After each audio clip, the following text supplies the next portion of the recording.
The Irish Mags Show. It is episode 93. We're in the 90s, which is quite appropriate because we're going to be talking about the 90s very shortly. My name is Paul. I'll be your host for this week's pod. We're not joined by Krisho this week. So myself and Mr. Alan Williamson have decided to draft in a very able substitute. He's been on the podcast before. We have depth on the bench now. We've had a good transfer window. Forget PSR. Declan is back to join us. Declan, how are you doing? Welcome back for your second appearance on the Irish Mags Show. It's great to have you back. Absolutely. Yeah. A new season, early start off the bench. So, looking forward to it. It's good to get minutes in the legs, Declan. Yeah, and for anyone that doesn't know Declan McGrath out there, he's one of the OG Irish Mags, has been around a long time. There's a good chance you've had a pipe with this man in Newcastle at some point. If you've been over for a game in the last 30 to 40 years, Declan, I would say with confidence. Yeah. And I suppose that's also another opportune time to bring you on, because one of the things we're going to talk about, you may or may not have noticed, lads, or you may not picked up on the fact that Newcastle are playing a Champions League game on Thursday. And not only that Champions League game is at home, and not only that Champions League game is against Barcelona of all teams. What a way to kick things off. And it's a team that we have some fond, nostalgic memories of. Well, some of us who were alive back then, others who were young, like baby Alan Williamson, who doesn't really remember it. But I'm told reliably that he has watched this game many, many times over and over. Quite a few times. Absolutely. We'll start off. Declan, I have a very important question before we can even go 1 minute further. I need to talk about the jersey that you're currently wearing, and we need to get it on the camera. For those of you watching on YouTube, I'm not going to stand up because it's the original shirt from 89-90, and wow. I was a bit more svelte then, so I'm not going to give away. Alan was a bit less born then, so I wouldn't worry. And he has no trousers on under there, so that's the other problem. Declan McGrath pulling the Ron Burgundy on the podcast here. For anyone who's not watching on YouTube, he's wearing the green and yellow stripes jersey. You said is this the away kit from 89-90? Yeah, 89-90, yeah. 89-90, wow. I can tell you I would have been about 3 years old when that kit was hanging on the shop rails. Anyone on the back of that kit, and who, more importantly, what players? There's not even a sponsor on the front of it, to be honest with you. It was green. I think it was Greenalds at the time, if I'm recollecting correctly. I could be wrong on that now, but I think it was Greenalds.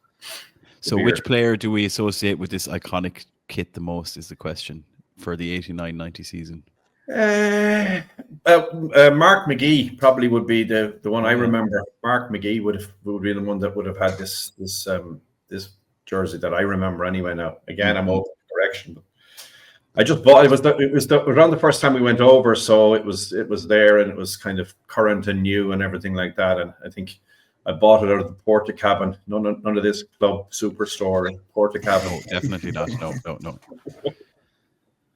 And I would imagine back in 89-90, had you worn that around Dublin or Ireland, people would have been like, "Look at your man with the weird Kerry jersey." Yeah. Who's the Norwich City fan? They're probably the odd. That might be more. Yeah, the odd. Yeah. Excellent stuff. Well, you've mentioned Mark McGee, which is a good segue into probably how we'll open this week's podcast, because Mark McGee is a former Wolves manager, I believe, and Wolves are the team that Newcastle have just picked up our first 3 points of this season against in a 1-0 victory, also in St. James's Park. Alan Williamson, we're going to touch on it quickly, I'm sure. Look, it's been a couple of days since that win took place, but I think obviously, performance aside, because it probably wasn't one of our greatest performances. No. Bearing in mind we're about to talk about Newcastle against Barcelona, I just want to hear your thoughts on how big that win was for the Premier League season, obviously, and kicking things off. But more importantly, how important is that for the game we have coming up, particularly with Nick Voltemade getting off the mark on his debut? It's absolutely massive. Like, we cannot underestimate. Like, if we had gone in after losing or even drawn to Wolves, it would have been, you just can't even beat a poor Wolves side, and you're expecting to go out and try beat Barcelona, one of the best teams in Europe. So look, wasn't exactly a vintage performance. Arguably should have been we could have been a couple down before we went up, but once we went on the front foot, there was absolutely nothing Wolves could lay a finger on us. We were very, very comfortable the whole game. So, as you said, big Nick Voltemade, what a what a player. He is going to be a smashing player for us. It's just absolutely great. He just looks like he's linking in with the lads really, really quickly and really, really well already. Only going to get better. And as he said himself, he's like, I only had 4 training sessions, and I was talking to Jacob before the game, and he said to me, I like to cross the ball. Bangs in. What a header. That header was outstanding. But yeah, as you said, we really, really needed a result coming into this Barcelona game, and we really, really needed a result to blow the cobwebs off in the Premier League and get our season up and running. It really is a cliche to say, but the season did only start on Saturday for us. It wasn't great beforehand, but we now have a striker. We now have a team playing the way we want them to play. And it's only going to get better and better from here on out. Declan, as a man who has seen many's a number 9 in the black and white stripes at St. James's Park, what was your takeaway? What were your thoughts on Nick Voltemade now that he's joining that group? Technically, he's not been given the number 9. He's walking around in 27. He's 3 number 9s and 1 the size of him. Yeah. But what are your thoughts in terms of him as a Newcastle United striker, in terms of how he's going to fit in and what impact? I think like from my perspective, exactly what Alan has said. I think from a cultural perspective, he's fitted straight into the group. So he gets the club as well. If you look at even some of the stuff around his social media, you know, he's been out around Tesco's buying, you know, getting himself sorted out. You know, he's been down at the restaurants. His play as well. The one thing about him is, and this is probably where we're going to have to work on, he comes short quite a bit. So he's nearly like your number 10 in a way, in part. And if you looked at on Saturday, you had Joe Linton nearly going past him, going into the number 9 position. So it's going to take a small bit of work, because I don't see him, even though he scored from the 6-yard line, I don't necessarily see him as an absolute fox in the box, right? Tapping in from 3 yards all the time. So, but what I really like about him is that his work rate was brilliant. And if you watched him in the box, when he was in the box at set pieces, he had always got about 4 yards of space. You know, his spatial awareness around the game, in the middle of the game, is really, really good. And that's something that I thought was outstanding. And I just think, to be frank, without going back on old ground, we've moved on from the summer, and I think he's really going to be somebody that we can really hang our hat on. And look, he'll have ups and downs, but Paul, I'm really, really, like Alan, I'm excited that he's in the team, and he scored, and he's really just bedded in very well in the first week. I agree, and I think in particular, you know, you look at it and you go, he's just moved over. He's coming from a different league, from a different country. The guy is 23 years old, only has one proper full, I would say, top level season, like in terms of his year at Stuttgart last year. And then throw in the fact that he probably wasn't even meant to start, because it was probably going to be Wissa. The pressure on Newcastle overall in terms of getting 3 points, having not won a game in the first 3, just bringing all these things together. Never mind the fact that he cost 70 million and he's a record signing. For him to just get off the mark and kind of just put away some conversation that could have popped up. You know, had he not played well, Newcastle didn't play well anyway, but like, had he not played well, had he not scored, had he missed the odd chance or two, we know what the English media are like. They would have gone straight away, 70 million. He would have been getting compared to Rasmus Højlund or that kind of stuff. And all of that gets wiped away because he's smart enough to pull away, find space, and finish brilliantly with his head, which he himself has even said is not his strength and he wants to do more of. So I just think all of those things bode really well for him individually. That said, I do think we need to see more around him. I think at no point, maybe Murphy has a very good chance when he kind of kicks the ball straight at Sam Johnson in that Wolves game. Tonali off the post.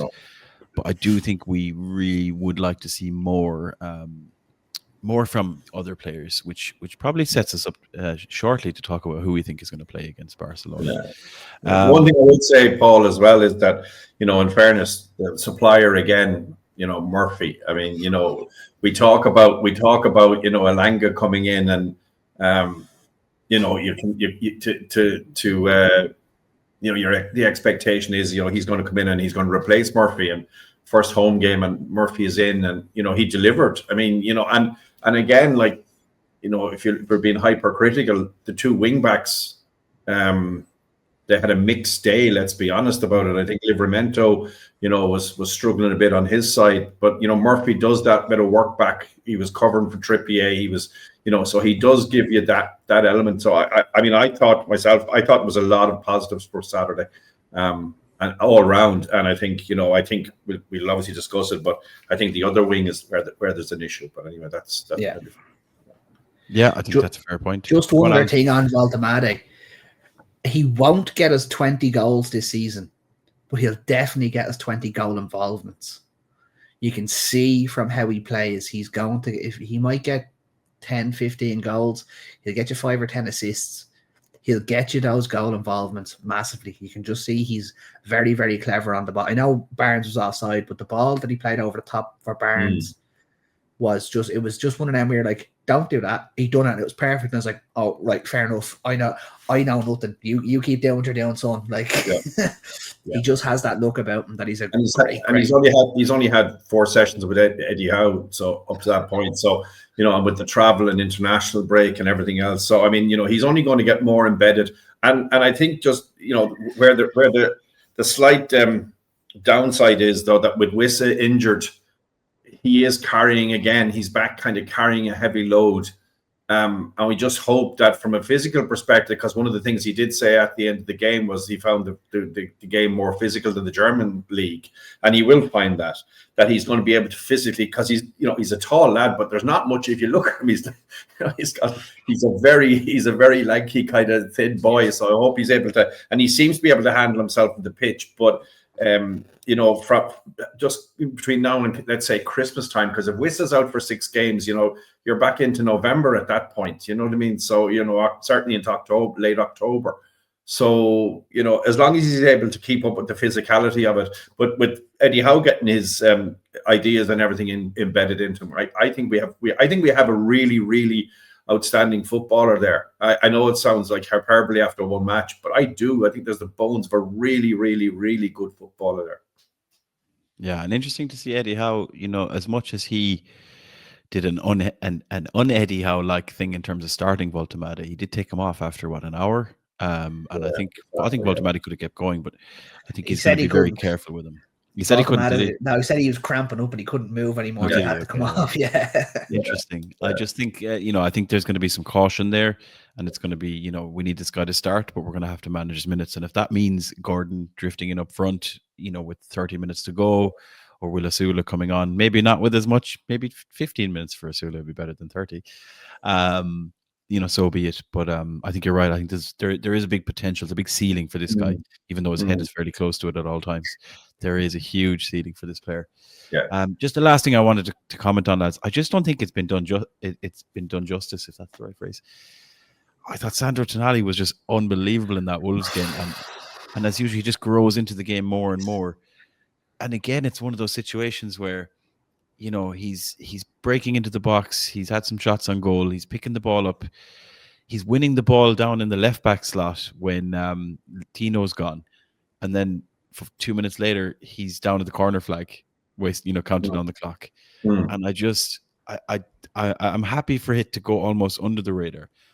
But if this was Declan Rice, or if this is any English midfielder really, they would be raving about him. And same with Ellie Anderson, rightly so. Elliot Anderson's been getting praise because Elliot Anderson's been playing brilliantly for England and for Forest. But I just think Tonali just doesn't get the same kudos in the media, and I'm kind of okay with it because we don't need to draw even more attention to it. I think anybody in the game though knows him. Like that's the thing. They don't need somebody on Sky to reiterate his qualities. Do you know what I mean? So that would be and that's the central piece of the next bit of planning is that we need to get the likes of Tonali and these guys locked in.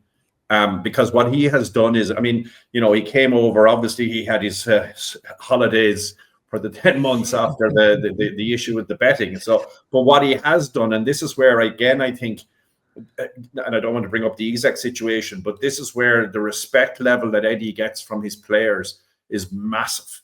right? And so I think Tonali has shown that. Oh, we always knew he was a good player. He has proven that. But what he's also done is he's actually kind of put his shoulder to the wheel in respect of, being thankful for the time that he would, that the club stuck with him, stayed behind him, and I think it comes through in his performances. The one thing about him is he's not very demonstrative on the pitch. That he's got a kind of fairly, you score a goal and he kind of smiles and he does, he's not one of these kind of going to the crowd and absolutely going wild. So sometimes we're sitting here now because we're all a bit worried about, well, what does that mean, as his contract goes on? So that's what I'm saying, is to take these narratives out of the whole thing, because I think we've been given the future. We've seen the future in the summertime, and we need to make sure that whatever way it plays out, that it doesn't repeat again. And we've got so many good players there. Like, we really do. I mean, I think, we can be very confident this season, and we can go down and take on Barcelona on Thursday with a lot of confidence, to be fair. Absolutely. I'm not going to say I told you so, but I did say at the start of this season, Tonali was going to be our most important player this season. And I'm looking like I'm right already. But now I'm very, very fearful that he's going to go out against Barcelona on Thursday and absolutely run the show, so much so that a Real Madrid or a PSG go, hang on a minute, he'd suit well in our midfield. So you are 100% right, Deco. We need to get him locked into a 12-year deal with a 400 million quid release clause, and that's the end of it. You're not allowed to leave, and it's also the lock-in, Alan. That look, every deal, and without going off kind of topic, but every deal coming up now is going to have some sort of a buyout clause or an exit clause or whatever. I mean, look, that's the obvious thing now, because we've seen how it has played out when there wasn't one, and in effect there was one, but it was set by the club, and then there was a lot of arm wrestling, and then there was downing of tools and everything. And I think we have to, that this is where I think the club have to protect themselves. So we as fans have to have a pragmatic view on life as well. Is that, look, even with Bruno or whatever, as much as they want to be at the club, and he's shown great leadership and through the time, there will come a point where, if the PSG or Real Madrid or somebody else or Bayern Munich, they're going to go, look, I've given you 5 years. I do want to move on and do other things, and we have to be grown up to be able to get it. But it's now time for us to be building, so that you're not sitting there when it happens and suddenly going, we've nobody left. We've got another Sean Longstaff to replace him. Do you know what I mean? So, yeah, I know it's a fair point. I think we still have our place in the so-called pecking order. I don't think it's a permanent place, and I think that is accelerating. But equally, in the modern game, the modern age, players do want to experience, different leagues, different clubs, take opportunities. Footballers' careers are quite short. Money talks, etc., etc. So I think your point is very valid, Declan. If a player gives us 3, 4, 5 years, that's not uncommon. Even at the big level, you don't see one club players anymore. You don't see players hanging around for 10 years, particularly. And there might be exceptions, but in general, and going back to, without going back to the horrendousness of the summer, but it's not the fact he left, it's the way he left, and we have to make sure that we don't allow that to happen again, because the ripple effect of that to the club is massive. And that's why I think last Saturday was so important, and it was so important that Voltemade scored. It draws a line in reality, certainly for us within the Newcastle bubble. For people on social media, you're going to have a whole range of rubbish coming up over the whole of the season. But I think for us, it was a case of, okay, he can do it, and it's we move forward. When we start looking, I think moving forward is the key thing there, particularly with Voltemade moving ahead from the summer. The fucking season starts, transfer window closes, international break. Like Alan said, this felt like the season started against Wolves, even though it's game week 4. But it does kind of set us up to move forward. And the first hurdle and the next hurdle is, of course, Thursday night, under the lights, St. James's Park, Champions League music pumping out just after the Bladen races, just after Local Hero, just after moving on up. And yeah, it's just the lowly minnows of Catalonia and Barcelona, who were La Liga champions, and let's face it, one of the best teams on the planet, I think it's fair to say, if not in Europe. And let's talk about it. Declan, one of the reasons we wanted you to come and join us was just to have a little 5-minute trip down memory lane. So as we mentioned at the top of the show, Alan, in the latter stages of 1997, you were 4 years old. I was a ripe old age of 11 years old. I do remember watching this game. I did have a Faustino Asprilla jersey named on my back watching this game. I'm fairly sure I'm currently in my dad's house at the moment. I'm fairly sure I was in this living room watching it behind me. That's the living room there through the glass door, probably screaming my head off. And I absolutely lived for Faustino Asprilla because I would just be cartwheeling around the sitting room. Declan, on that night, there was an opportunity to cartwheel not once, not twice, but 3 times around whatever establishment you were watching that in. I don't believe you made it to that game in particular, but can you give us your thoughts and your whereabouts of Newcastle United 3, Barcelona 2 in 1997? Well, the whereabouts was, in the pub, obviously, and watching the game. I suppose just to give it a bit of context for people as well, and Newcastle had come over to Ireland during the summertime and had 2 games, PSV and Derry City. So they played at the Aviva, and it's so the season had kind of started off, a bit of a mixture, to be honest with you. I mean, even like the weekend before, we lost to Wimbledon at home. So we were going into the game, unlike the Wolves game, we were going in under the cloud of a beating. But the summer had also meant that Shearer got injured at Everton.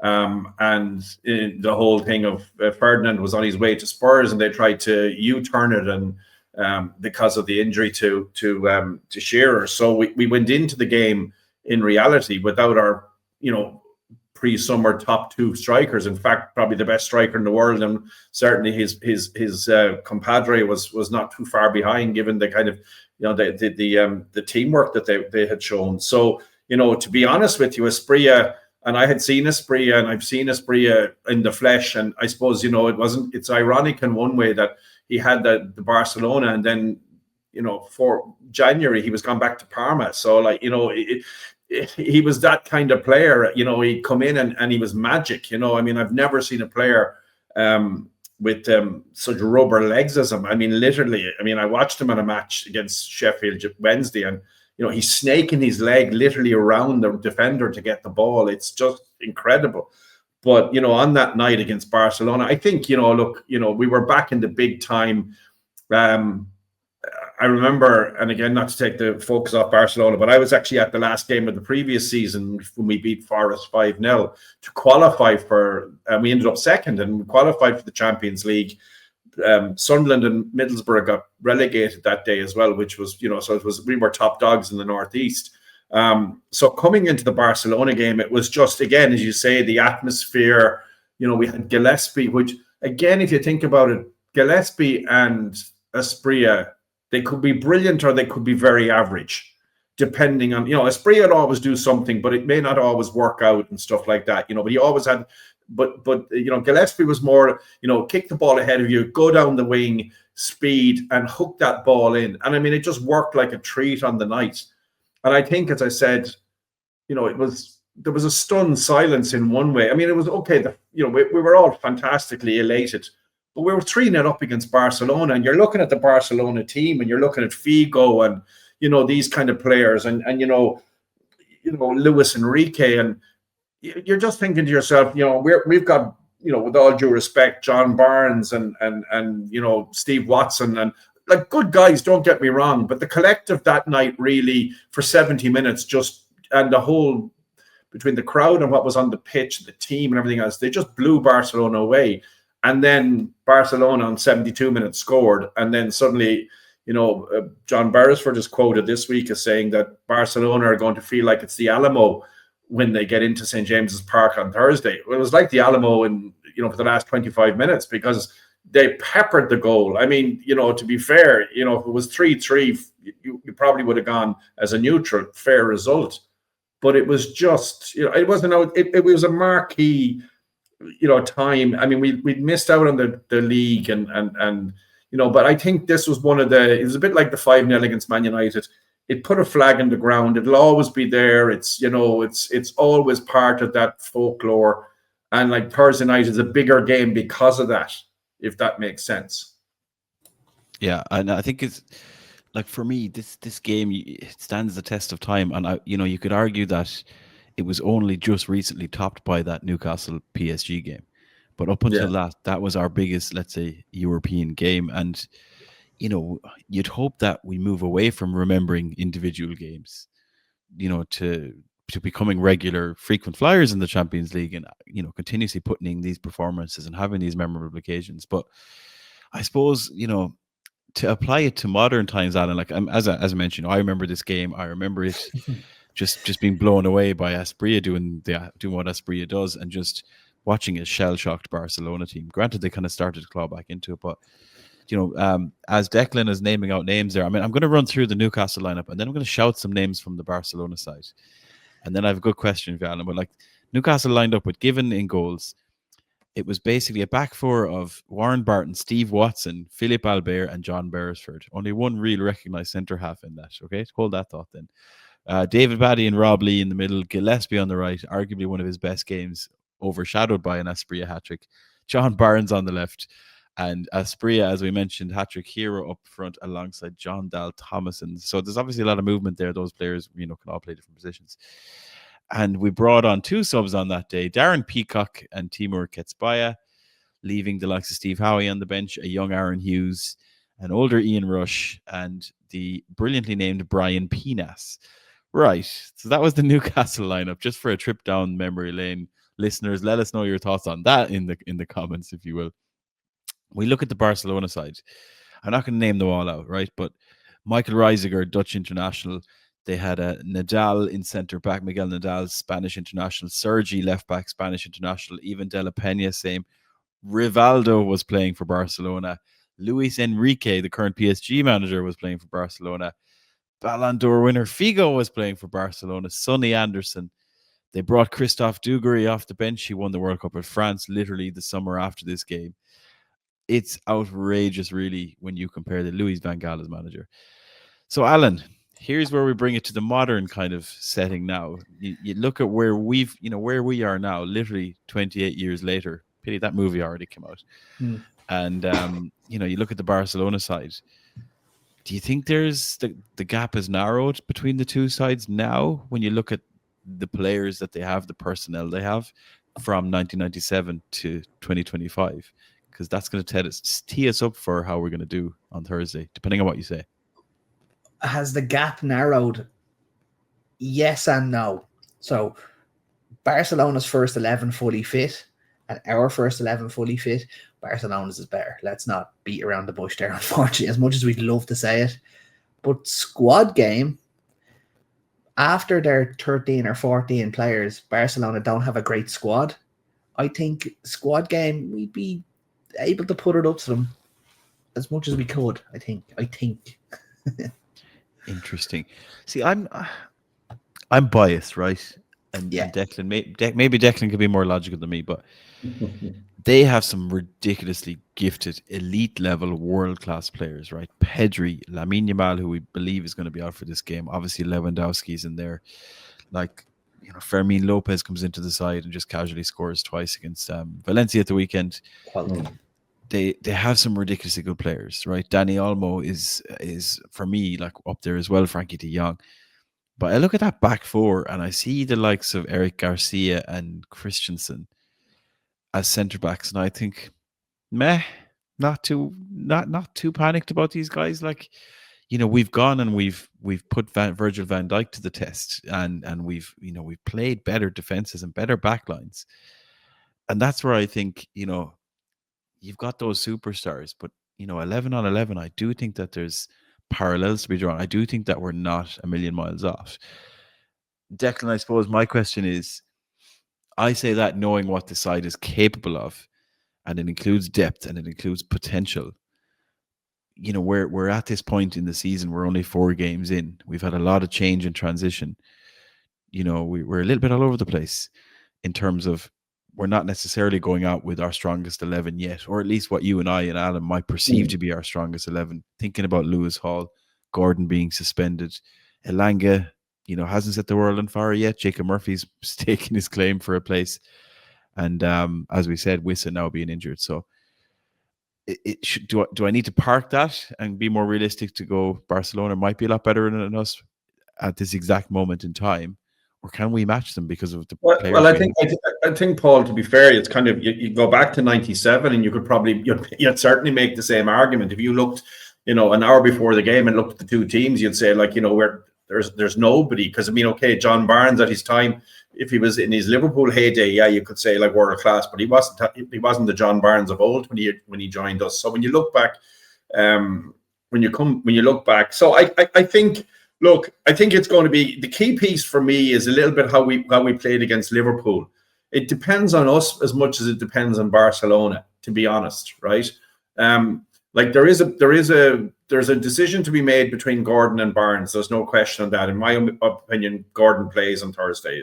I just can't see. We need that spark there. Our midfield is solid, and I think it's if you look at it in the collective, we talked about Tonali, Bruno Guimaraes, and you look at Joe Linton. I mean, I think where we are maybe a little bit unfortunate is it would be good to have Ramsey on the bench if he was fit, because I think we do need to kind of have that that level of person coming off the bench. But I think Lewis Hall, for me, and I don't know exactly what his fitness levels are. I know he's been kind of managed back into the team as such, but I would have thought that Livramento goes back to his original position and Hall comes in, because if Lamine Yamal is not playing, well, then that takes a very significant threat from that side of the pitch off the table for Barcelona. But it does, I think, you talk about their defense, and that's fine, but we have to get the ball there first of all. We have to create the chances. So it's going to be the component parts of the rest of the team and how we set up, and we have the crowd behind us. There's 35,000. I was just thinking there was 35,000 at the last time, the 1997 game. There's 52,000. There's going to be 800 from Barcelona. So, the overwhelming noise and everything else, I think in one way, just going back to the crowd, I think there's a kind of an attitude now of nearly two fingers to the rest of the soccer world, the rest of the football world, for what has gone on, the narrative that has gone on through the summer. There is a little bit of a siege mentality. We're going to show we are one, we are connected. I think war flags, I don't know what the display will be, but it wouldn't surprise me at all if it's going to be something down that line. We've got rid of Hey Jude out of that nonsense, and we're now kind of back with more local music. And so, that type of atmosphere drives a team on, and that collective. So that's a long-winded answer, Paul, to say to you, I think we have a chance. I think it's the first 20, 25 minutes of the game will be kind of the deciding factor, because if we're on the back foot struggling to contain them, then we're not going to have the crowd engaged. We're not going to have that kind of advantage. But if we're a la Liverpool, where we've just got out at them in a controlled fashion, because Eddie doesn't go out and just, he's not like Keegan where, I'll score 6 and you'll score 5 type thing. It's not like that. It's more controlled. So I think, I would give us, I think it's about a 50-50 game, given the fact we're at home. I would be happy enough to say that. Absolutely. Just one thing on your point about their defense. So we have 6'6" Nick Voltemade. Their biggest defender, when the whole defense is fully fit, is 6'3". We should have a serious advantage when it comes to something like that. So it's just another small little thing. And as you said, you were talking about Hall coming in and Livramento going back to right back. I 100% agree with you.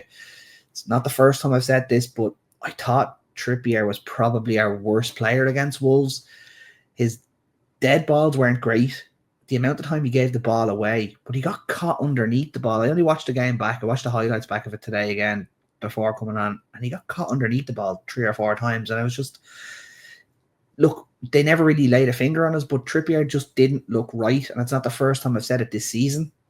So I do think Hall has to come in at left back and Tino has to go back to his right back, and we go at them as much as we can. I just think we have to have the legs as well. We have to have, we need, I mean, Trippier for me has been outstanding. I mean, I'll be perfectly frank and honest with you. When he was at Spurs, I didn't think he was all that. Now, to be perfectly honest about it, and I probably missed miss that piece. But I think just overall leadership and everything else, we have to contend with the fact that he's in his mid-30s, so he's not going to be, he's in his mid-20s, the same level. But at the same time, he'd be a hell of a guy to bring on with 20 minutes to go and you're 2-1 up or 3-1 up or something like that, because he brings that level of calm assuredness just from that point of view. And I think that's important as well, is that your point with Valdemade is well made, but I think also we need to the one piece we're probably going to be a little bit under pressure for is that we're not going to have a really big option off the bench for up front if we need it. That's probably an Achilles heel for us a little bit. Yeah, especially considering that they beat Valencia last weekend with Lewandowski on the bench. So they're kind of just showing off and taking the piss. That said, they played that game on a training pitch. I think there was a special allowance made because they were supposed to be back in the new stadium, and it didn't happen. So you'd like to think that they're going to get punched in the face by the Newcastle atmosphere in St James's Park, and I'd be all for that. I suppose it's a good segue. We're talking about Lewis Hall. We're talking about potential options. I was having a good think about this in terms of what the lineup is likely to be. And lads, as well as I do, we can think about what we would like the lineup to be, and then you have to think about what Eddie Howe will actually do. And they're not often the same thing. But that doesn't mean we're wrong, but it usually often doesn't mean that Eddie Howe's wrong either. So I think on the assumption, unless one of you wants to jump in, I think it's safe to say 4-3-3 is the likely option to try and test the usual formation. We did see that 3 at the back / 5 at the back against Wolves. Sorry, not Wolves, Leeds. Which for me made no sense the last time we did that, or the first time we really did that was against Arsenal, which made more sense. This is something I would do if we were going over to the new camp, perhaps, to try and grind out a draw or whatever. So on the assumption that we're looking at the tried and tested front 4-3-3, I was looking at the Wolves game and I'm thinking, okay, well, Lewis Hall was on the bench, he didn't even play.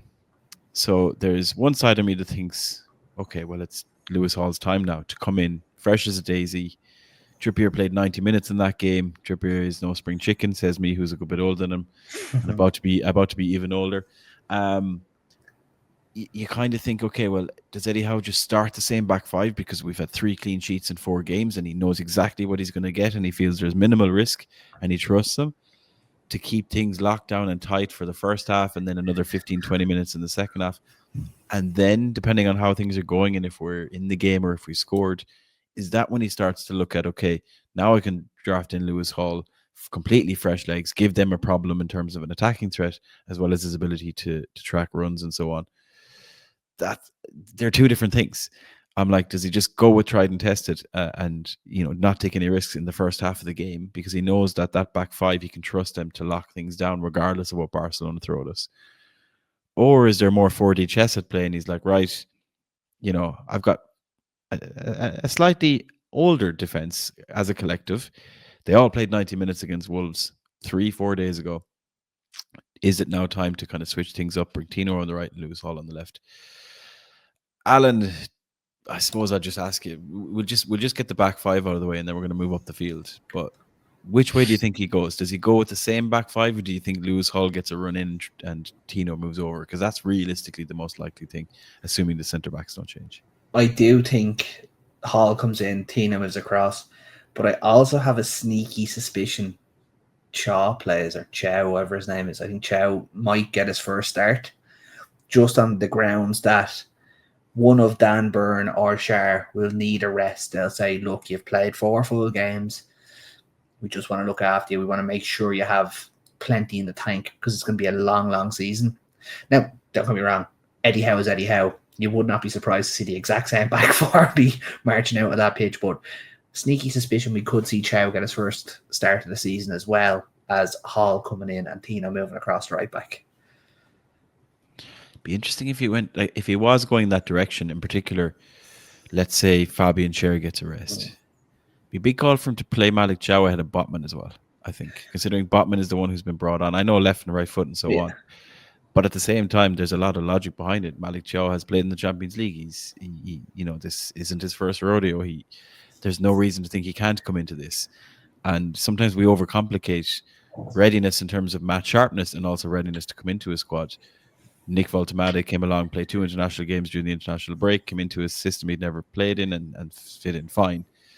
Now, every player is different, but I wouldn't be against it because we've got Bournemouth away on Sunday, and you're like, that's where there's no harm going back to tried and tested Fabian Schär, Dan Burn partnership. There's no way Dan Burn doesn't start this game, Declan, is there? Dan Burn I don't think so. I think. Well, you look at you look at the two centre halves, and you go to yourself, well, both of them should probably start. If you think about it, they certainly appear to be the preferred choice for Eddie. But again, I think, if you were looking back at the Wolves game, you might say to yourself, well, actually, Trippier got 90 minutes because he's going to be replaced for the Barcelona game, so he'll be on the bench. So you play him for the league game, and then you have a situation. It's a nice kind of conundrum for Eddie Howe to have, is to say, Botman, will he come in and replace Schär or Dan Burn? I think, to be honest with you, maybe last season we would have said, oh, Dan Burn is probably at risk because he's probably the less mob. But to be frank and honest about it, he's been absolutely outstanding. Every game he plays, he's been outstanding. His reading of the game, I mean, he's not the quickest across the pitch. We understand that. He's got certain limitations, but he's a bit like, and I'm not putting him in the same bracket as Paul McGrath, but he has that innate ability to be able to kind of read the game, and, what he lacks in pace, he makes up for in nous. So, to my mind, Schär, even though he, plays well, he's probably the one that is, less likely to be the actual starter if they're going to replace him, one of the centre halves. But my thought process, I think it depends on who Barcelona play. If Lamal plays, I think we might be looking at Hall purely and simply on legs, just because you'll need somebody there that kind of can match him. I think Livramento, he fits in okay that side of the pitch, but he's not a natural. He's not a natural on the left side. So I think, you put in with the natural player. So I would expect that there will be changes. Just on that, Marca have said today that Yamal is out, and he's also out of the game next weekend for Barca, and they're looking at bringing him back for the PSG game, which I think is not this coming Wednesday after this, but the following Wednesday. So it must be a fairly bad injury. If they're saying the PSG game is the next game he's going to be back for. Well, Hansi Flick wasn't happy with the Spanish at all. No, I mean, he claimed that he was, he said that he played him over 70 minutes on both games, even when he had an injury. So, I think, he's fairly offside with the whole thing. So, look, it's a nice conundrum for Eddie Howe to have, because he'll have less of a conundrum further up the pitch he goes. Once he gets into the front line, there's not much of a conundrum up there, to be honest with you. Well, you say that. Just one other thing. Just saying that, Yamal being out, they have this poor lad called Rafinha or Ferran Torres to come on. They're not exactly stuck for a few options, if you know what I mean. And I'm going to ask you about a Barcelona player or two in a second. But just to finish out on the selection dilemmas or what we think and what Eddie Howe might do, I think it's probably the midfield picks itself, lads. The three of them seem to be fit. I think all three of them play. And I think that's where the game can be won and lost. That's where we can match them, I think, pound for pound. Voltemade, we expect up front. There's no reason to not, I think, expect that. Last weekend against Wolves, we saw Barnes and Murphy play. Gordon is available for selection in this game. And Elanga, for me, there's a big question mark here in terms of, if this isn't a game tailored for Anthony Elanga, I'm not sure what is. This is a team that plays high lines. There's an opportunity to get playing balls over the top, playing through balls, using that pace, breaking on the counter. I think this is a game where Barcelona will have far more possession than us, and we won't really care. And it'll be one of those games where it'll be won based on what you do with the ball and not just having it. So I suppose it's a quick fire question for each of you lads. The front, tell me what you think the front three will be from an Eddie Howe perspective, because that's even harder to pick. On defense, Alan Williamson. What do you think the front three will be, or I suppose more accurately, either side of Nick Voltemade, between Murphy, Barnes, Elanga, and Gordon? Gordon and Elanga, they have to start. And it just one thing that sticks in my mind: when we beat Spurs 4-1, Spurs were battering us, and Bruno got the ball just at the edge of the box and just kicked it 70 yards. And all of a sudden, Isak was in 1-on-1. That's what I can see happening. Bruno's just going to lump the ball. It'll be one of the three of them just running through, and it'll be grand. We're 1-0 up, and we can sit back and relax now. That's how I see this game going. Because they play that City high line. I just can see us doing something like that. Declan, do you agree with Eddie Howe goes? I agree. I agree with Alan on the basis of the logic, but I suppose if I go back to it, if he does put Livramento back in his normal position, then I can see Elanga being less of a risk and more of an option. Whereas if he persists with Trippier, which I wouldn't expect him to be, but if he does, you may need that cover, which Murphy does give you. And I mean, Murphy can point to the fact that he's the one that is, last season was the main person with the assists, etc. So I get the point. It depends on what type of game. It depends if we give up the possession and we're looking for counter attack. You obviously need speed up the front. You won't get it with Voltemade. You will get it with Gordon to a degree, but you'd certainly get it with Elanga. So I think to some degree it depends on the setup of the actual tactics and what our expectation will be.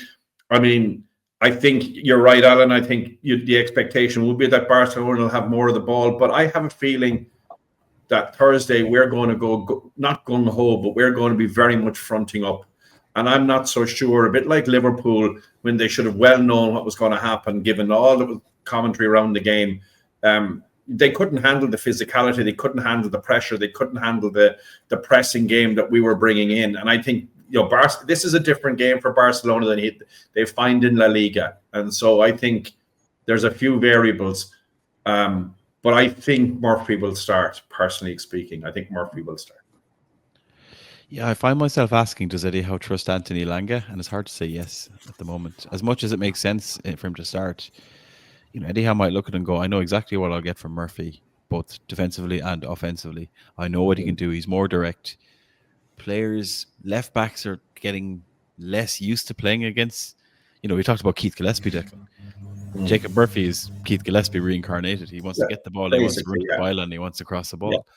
Yeah. Left backs are not playing these types of players as much anymore because everybody's trying to cut inside. So there's give and take on both sides.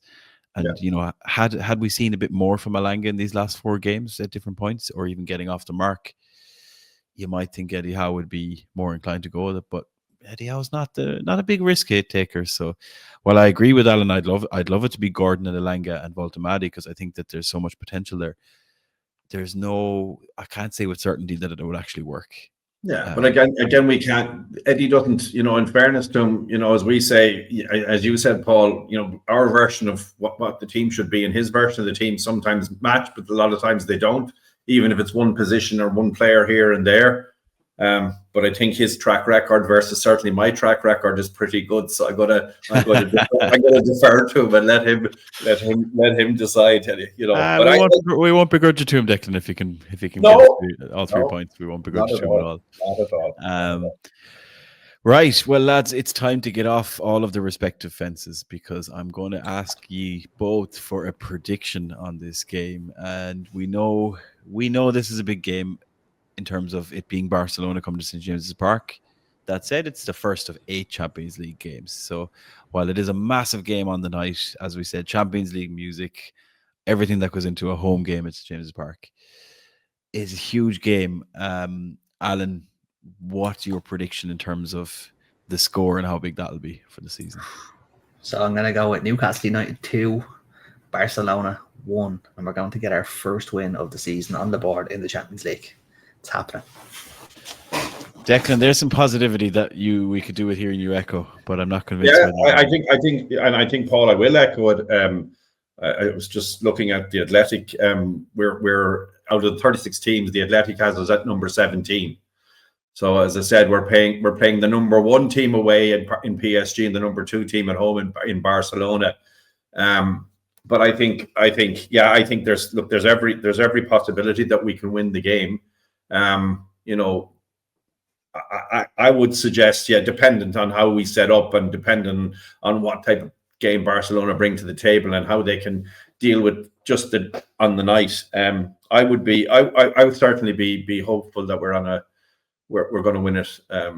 3-2 maybe again.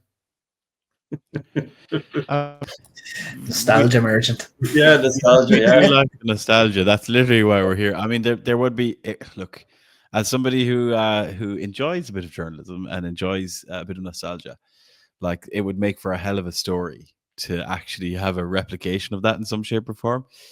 Chances are probably, I don't know. I mean, you look at Barcelona, they are open, they are expansive. They do just want to generally score more goals than you. So if you score, as we said, if you score 4, they'll score 5.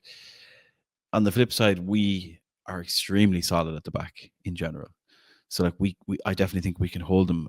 I did just record a podcast prior to this one, so I should probably stick to my guns. And I'm fairly sure I went with the kind of a 1-1 or a 2-2 in terms of a draw.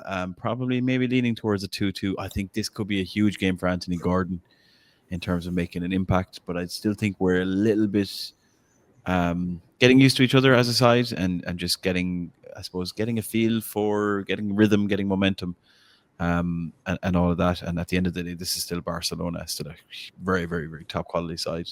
But we can match them, I think. And, I think a draw wouldn't be a terrible result, again, given the circumstances. Had we a Wissa in there, maybe I'd feel a little bit different.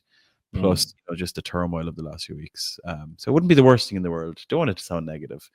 So I'm all ready for Newcastle to go and batter them 4-1, just like we did against PSG all those years ago. Right, before we wrap up the show, Alan Williamson, I think it's going to be a busy Thursday evening around the country. I think it's going to be a busy Thursday evening. It's dead right. Just bear with me 1 second. I'm just going to get this because I don't want to get anything wrong. Oh, look, you have it up on the screen for me. So, yeah, we have 4 massive venues showing our game. So, usual spot in the Bleaker in Dublin. We also have Mary Mullins in Galway, which I believe is being headed up by some gobshite down in Galway. Not on Galway. Name any names. We then have. Hey, hold on. You know, there's two lads that are the Galway. Two lads from Galway here, yeah. Yeah, I know. I'm in Dublin, so don't worry about that. Then we have the usual in Gracie's in Sligo. We have the Doyen Lisburn in Belfast. So we have 4 confirmed meetups. There's also a potential meetup in Limerick that is being talked about at the minute that's not on any of our socials, but the lads haven't got back to us yet. So the Bleaker, Mary Mullins, Gracie's, and the Doyen in Dublin, Galway, Sligo, and Belfast. So if you're anywhere near any of those places, we're trying to get you down. But the other thing is we're trying to get you down in retro jerseys. So you'll see an awful lot of the older jerseys on show, hopefully. I'm going to try fit myself into one of them on Thursday night. So we'll see what happens. Spray painted onto me.